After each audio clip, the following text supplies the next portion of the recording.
Mais qu'il a un petit plus, il a gagné le Tour de France. Il a gagné le Tour de France, et ce qui fait qu'il a un petit avantage sur Raymond Poulidor. Puis c'est un coureur très attachant, d'autant plus attachant qu'il a eu un très grave accident dans un midi libre, et qu'on a vraiment cru vraiment qu'il était perdu. Et il a réussi à revenir non seulement à la vie, mais en plus à redevenir un grand champion. Donc ça, c'est un coureur vraiment sympathique qui a épousé une Française en plus. C'est un homme qui a du goût. Et Zaf, alors qui c'est ce Zaf que je ne connais pas bien non plus? Zaf, alors il y a toute une histoire sur Zaf, c'est un coureur, je ne sais plus d'ailleurs, vous arrivez à me coller, Ah, je savais bien, marocain ou algérien, au moins une fois. Oui, maghrébin. Marocain. Bon. Marocain. Et puis il a eu un problème dans une étape, on ne sait pas trop d'ailleurs, on n'a pas su si c'était de l'alcool ou autre chose, parce que l'alcool, la chose est arrivée après. Enfin bref, il a beaucoup souffert de la chaleur. Il s'était échappé, il a tellement souffert de la chaleur qu'il s'est effondré dans un ravin. Et là, c'était du côté de Béziers, les paysans avaient sous la main des bonbonnes pleines de gros rouges, et pour le ramener à la vie, ils l'ont aspergé de gros rouges. Et alors, quand le peloton est revenu avec les médecins, etc., ils ont découvert le coureur qui sentait la vinasse. C'est extraordinaire. Et depuis, on a dit que c'est à cause de ça qu'il était complètement rond, en fait. Et il semble que non. Alors, ce qui était dramatique, c'est qu'il était de confession musulmane. Il n'a jamais pu revenir dans son pays. Ça, c'est beaucoup plus dramatique. On connaît moins la fin de l'histoire, alors qu'il semble qu'en fait, ce n'était pas du tout dû à l'absorption du vin. Zone de ravitaillement, ça c'est important aussi. Zone de ravitaillement, il faut savoir qu'il y a des zones qui sont délimitées, dans lesquelles on a droit au ravitaillement des musettes, puisqu'on a rappelé que les boissons, c'est à tout moment dans un Tour de France. Mais il y a donc des zones qui sont délimitées, début de zone, fin de zone, et c'est le fameux endroit où on peut avoir du spectacle, récupérer des bidons, des musettes. Il faut dire aux spectateurs, qui sont parfois téléspectateurs, qu'il est important d'aller dans ces zones, mais un petit peu après les zones, puisque les kilomètres qui suivent les zones de ravitaillement, c'est là où les coureurs se débarrassent des bidons, des musettes. Hein, donc il y a plein de choses à récupérer sur le bord de la route. C'est la dernière étape, alors je vais vite, c'est le sprint d'équipe Z, grande équipe aussi. Oui, c'est simplement, c'était logique d'en parler là. Intéressant toujours d'avoir, on a parlé de fameux parrains, un homme comme Zanier, Z, qui a été le parrain de cette équipe qui autrefois était Peugeot et qui entre autres a gagné le Tour de France avec Greg LeMond. Donc c'était logique de le saluer au passage. Alors notre dernière étape, la dernière lettre de l'alphabet, ça me fait penser au dernier du Tour de France, à Lanterne Rouge, on l'oublie tout le temps. Oui. Mais lui aussi, comme on l'a dit, c'est un grand champion aussi. C'est un grand champion, oui, parce que c'est difficile de finir un tour, et c'est d'autant plus un grand champion que certaines années, nous avions mis en place un règlement qui éliminait chaque jour le dernier du classement général. Ça a été terrible, et en cours de route, on a dû arrêter, à la demande des coureurs, et notamment de Roger Leger, qui était leur porte-parole. On a arrêté ce règlement, mais ça avait donné un certain piment.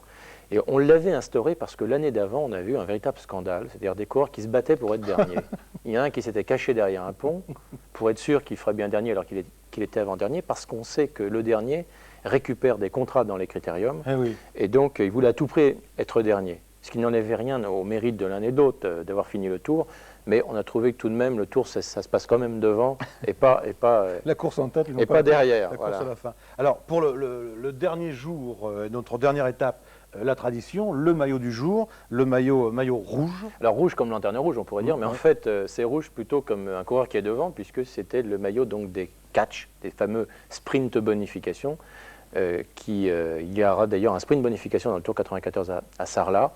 Et à l'époque, il y a donc un système de points dans ces différents sprints qui par cumul donnait le port de ce maillot. Ça n'existe plus, mais c'est intéressant de saluer donc ce maillot rouge qui était un petit peu le pendant du maillot vert, au fond, hein, puisque c'était aussi pour les sprinteurs. Souvent, il y avait cumul. Alors Xavier, on est arrivé à la lettre Z, c'est donc la dernière émission. Je suppose qu'on pourrait recommencer à la lettre A et qu'on retrouverait d'autres anecdotes et d'autres histoires à raconter sur le Tour de France, parce qu'on n'a pas tout dit. Le but, c'était de nous intéresser à certaines petites histoires du Tour de France que vous connaissez bien, parce que vous l'avez fréquenté longtemps, je le rappelle, 12 ans, c'est pas mal. Alors, une petite conclusion pour cette dernière émission. Une conclusion, c'est ce qu'on dit, c'est que le Tour, on n'en fera jamais le tour. Oui. Hein, et que donc il faut se reporter aux bons ouvrages qui ont été faits sur le Tour, le regarder à la télévision.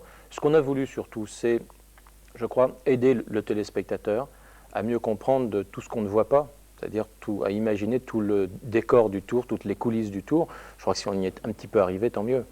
Et on peut remercier tous les auteurs qui ont écrit des livres qui sont là, on peut leur faire de la publicité parce qu'il y en a beaucoup qui n'existent plus. Il y a vos deux livres là, que j'aperçois, Xavier Louis, Made in Tour de France, on pourra en parler aussi.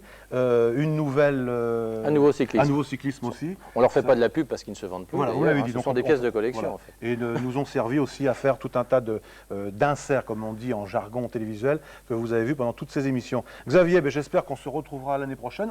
On trouvera peut-être une autre formule, une autre émission avec d'autres choses à raconter sur les à côté du tour, les tours et les détours. Oui, on aurait pu construire autre chose, mais je crois que l'idée de Jean Bonnefond était bonne. Ouais. Et l'année prochaine, on fera peut-être à partir de certaines photos. On verra bien. Et puis le Tour de France, à combien? Quel âge il a cette année déjà? 1903, 1994, 81e Tour de France, 91 ans. Oh là là là là. Allez, vive le Tour de France, vive le sport, comme dit un ami qu'on aime bien. Comme on disait, ami du Tour, bonsoir. Ami du Tour, bonsoir.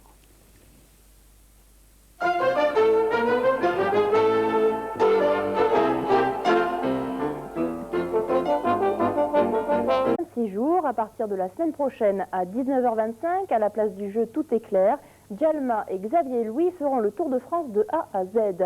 A comme Anctil, à Z comme Zoetemelk. Présentation de cette nouvelle émission. Bienvenue dans un décor que vous allez retrouver régulièrement à partir du 6, c'est-à-dire tous les soirs, pour le Tour de A à Z. Je ne suis pas seul, je suis avec Xavier Louis. Xavier, bonsoir. Bonsoir. Alors, le Tour, on a compris, Tour de France, le Tour de France, c'est l'actualité. Il passe en Périgord cette année? Il passe très longuement dans le Périgord, puisqu'il passe 3 jours, 10 juillet, 11 juillet, 12 juillet. C'est souvent que le Tour reste 3 jours dans un endroit? C'est rare d'abord qu'il reste 3 jours dans un endroit, c'est très rare qu'il reste 3 jours en Périgord. En Périgord. Alors, on a eu l'idée, enfin Jean Bonnefond a eu l'idée de cette émission qui s'appelle le Tour de A à Z. Jacques Baudet nous a fait ce beau décor avec un beau vélo, vous connaissez, c'est le vôtre? C'est le mien, mais en fait, il a une histoire par rapport au Tour de France, parce que c'est l'ancien vélo de Jacques Esclassan. C'est un vélo qui a donc fait le Tour 1978, et qui plus est, qui a encore une autre histoire, il a gagné l'étape de Toulouse, au soir de cette fameuse affaire de Valence d'Agen, en 1978. Vous courez mieux en sachant ça dessus lorsque vous avez... Ah oui, on se sent beaucoup plus fort là-dessus. Alors on revient à l'émission. Le Tour de A à Z, on l'aura compris. A comme Anctil par exemple, hein, et Z comme Zoetemelk. Alors comment va se dérouler ces petites tranches que nous retrouverons tous les soirs avant le journal à partir du 6? Ce qui nous a paru intéressant, effectivement, lorsque Jean Bonnefond a eu cette idée, c'était de faire découvrir l'ensemble du Tour de France. On ne va pas faire uniquement l'historique de parler d'Anctil, de Bobet, on va le faire aussi.